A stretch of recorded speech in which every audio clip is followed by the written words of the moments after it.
जय श्री राम। आप सभी को मेरा नमस्कार। जब हनुमान जी कुछ बड़े हुए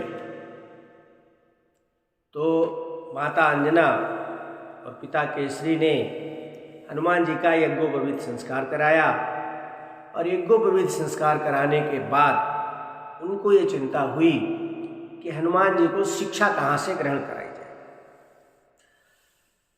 बाल्यकाल की हनुमान जी के बाल्यकाल की घटना है कि एक बार माता अंजना फल फूल लेने के लिए जंगल गई हुई थी, वन में गई हुई थी और उसी समय हनुमान जी को भूख लगी तो सामने अरुणोदय हो रहा था। सूर्य को उन्होंने समझा कि ये कोई लाल फल है, इसको निगलने के लिए इसे ही खा लेते हैं, भूख लगी है तो हनुमान जी उड़ के सूर्य के पास पहुंच गए और तब सूर्य देव को इन्हें आशीर्वाद दिया था कि मैं ही तुमको शिक्षा प्रदान करूंगा। ये बात केसरी को याद आई तो उन्होंने हनुमान जी को सूर्यदेव के पास शिक्षा ग्रहण करने भेज दिया। सूर्यदेव तो कभी रुकते ही नहीं हैं, अनवरत चलते रहते हैं।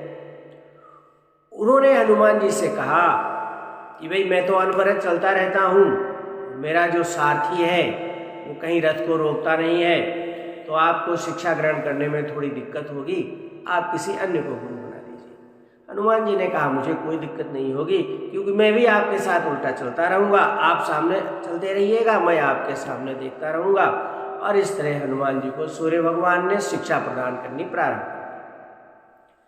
अब हुआ क्या कि 9 विद्याओं में से 5 विद्याएं हनुमान जी ने सीख ली। अब रह गई 4 विद्याएं। सूर्य भगवान ने हनुमान जी से कहा कि भाई ये 4 विद्याएं तो केवल उसी को दी जा सकती हैं जो विवाहित हो। अब हनुमान जी के समक्ष समस्या उत्पन्न हो गई कि भाई विवाह तो हम करेंगे नहीं, क्योंकि एक तो माता पिता की भी आज्ञा नहीं है, बिना माता पिता की आज्ञा के हम विवाह नहीं कर सकते हैं। माता पिता ने तो मुझे यहाँ शिक्षा ग्रहण करने के लिए भेजा है, विवाह करने के लिए तो भेजा नहीं है। और कोई आधुनिक बच्चों की तरह तो है नहीं कि विवाह करके ले आए, लो माता पिता से कहते हैं आशीर्वाद। तो सूर्य भगवान ने कहा कि नहीं, बिना विवाह किए तो हम आपको ये शिक्षा नहीं दे सकते। हनुमान जी ने कहा नहीं ठीक है, मत दीजिए।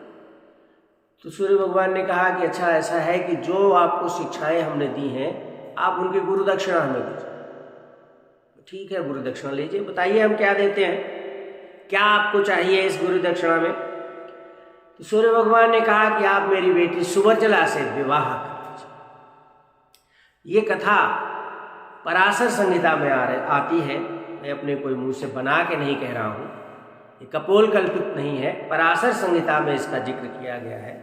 अब हनुमान जी जो है वो चिंता में पड़ गए कि भाई गुरु दक्षिणा तो देनी ही पड़ेगी।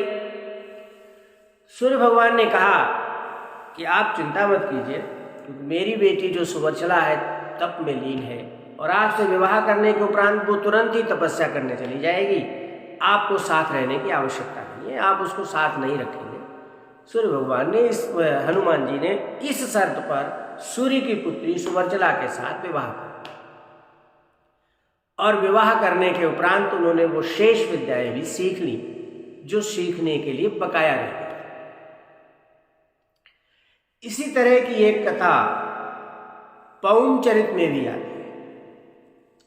पौमचरित में कथा आती है कि एक बार वरुण देव और रावण में भयंकर युद्ध हुआ। इस युद्ध में हनुमान जी वरुण देव की ओर से लड़ रहे थे।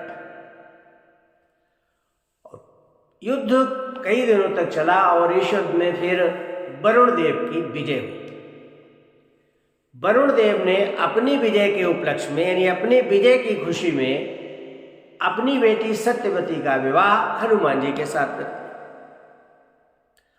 और रावण हनुमान जी की वीरता से इतना प्रसन्न हुआ कि उसने अपनी बेटी अनंग कुसुमा का विवाह हनुमान जी के साथ कर दिया।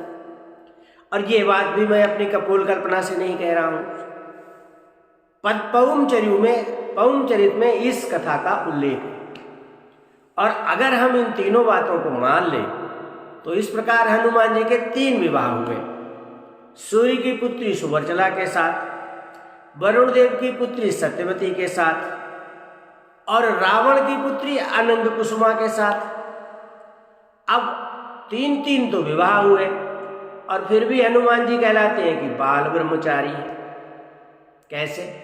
अब कोई व्यक्ति ये भी कहेगा कि इन विवाहों का कोई प्रमाण है क्या? पौम चरित सब लोग नहीं पढ़ते हैं, पराशर संहिता भी सभी के यहाँ नहीं होती है, नहीं पढ़ी जा सकती है। लेकिन आंध्र प्रदेश के खम्मम जिले में एक मंदिर है। उस मंदिर में हनुमान जी की मूर्ति अपनी पत्नी के साथ बनी हुई है। और ऐसा कहा जाता है कि अगर किसी व्यक्ति के जीवन में, अगर किसी व्यक्ति के पारिवारिक जीवन में, यानी कि पति पत्नी में झगड़ा रहता है या पति पत्नी में बनती नहीं है, तो वहाँ जाकर के हनुमान जी की दर्शन करे और उनकी पत्नी से आशीर्वाद ले तो पति पत्नी का झगड़ा दूर हो जाता है। आज भी ये मंदिर बना हुआ है। जो भक्तजन जाना चाहते हैं खम्मम में जाके इस मंदिर में दर्शन कर सकते हैं। लेकिन फिर भी कहा जाता है कि हनुमान जी बाल ब्रह्मचारी हैं। तो आइए अब हम ये भी जान लें कि ब्रह्मचारी का मतलब क्या होता है। जो सामान्य जन में विचार फैला होता है ब्रह्मचारी के संबंध में, उसके कहीं विपरीत आयुर्वेद में कहा गया है कि ब्रह्मचर्य जो है वो शरीर के 3 स्तंभों में से एक है।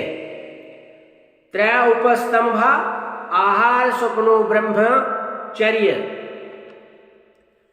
ब्रह्मचर्य का में 2 शब्द होते हैं, एक ब्रह्म और एक चर्य। ब्रह्म का अर्थ है ज्ञान और चर्य का अर्थ है विस्तार। तो ज्ञान का जिसमें विस्तार होता है, यानी कि जिस आश्रम में, हमारे यहाँ 4 आश्रम भी बताए गए हैं, ब्रह्मचर्य आश्रम है, गृहस्थाश्रम, वानप्रस्थाश्रम और संन्यासाश्रम। तो ब्रह्मचर्य आश्रम में शिक्षा ग्रहण करना, गृहस्थाश्रम में गृहस्थ के कार्य करना।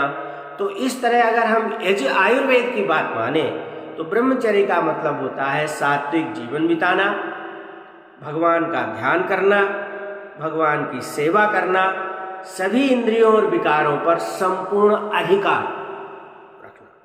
और ये सभी गुण हनुमान जी में पाए जाते हैं। हनुमान जी निरंतर भगवान का ध्यान करते रहते हैं, निरंतर भगवान की सेवा में ही लगे रहते हैं, निरंतर भगवान का गायन, भगवान का यशोगान करते रहते हैं। जीवन भर सात्विक जीवन व्यतीत किया है, सभी इंद्रियों पर उनका नियंत्रण है, सभी विकारों से दूर है। इसीलिए हनुमान जी को 3 विवाह होने के बाद भी ब्रह्मचारी कहा जाता है। उम्मीद है कि मेरा ये वीडियो आप सबको पसंद आया होगा। अगर ये वीडियो पसंद आया है तो आप इसको लाइक, शेयर और कमेंट करें और मेरे YouTube चैनल भक्ति भास्करम को सब्सक्राइब करें।